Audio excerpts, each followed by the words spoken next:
ఇంతకాలం నీతులు చెప్పిన ఈ పూజారి ఒక నీతిమాలిన పని చేసి ఎలా తలదించుకున్నాడు చూడండి.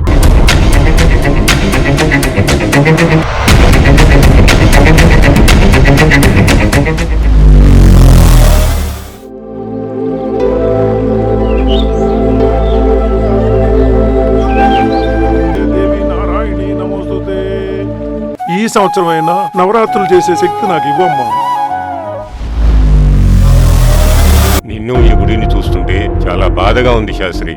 అసలు అక్కడ గుడి ఉందన్న విషయం ఊరు జనం మర్చిపోయారు. గుడికి పూజలు చేస్తే అన్నం వచ్చే రోజులు పోయాయండి. రే రే రే రే రే ఏంద్రా ఇది? గుడి అనుకున్నారా? వైన్ షాప్ అనుకున్నారా?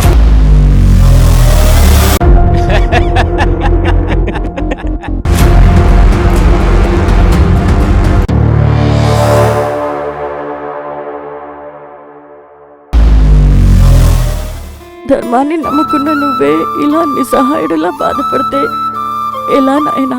ఈ తక్కువ డబ్బులతో అమ్మవారి దీపం వెలుగుతుందా శాస్త్రి గారు? మనిషి జీవితంలో డబ్బిచ్చే ధైర్యం ఇంకేది ఇవ్వదండి.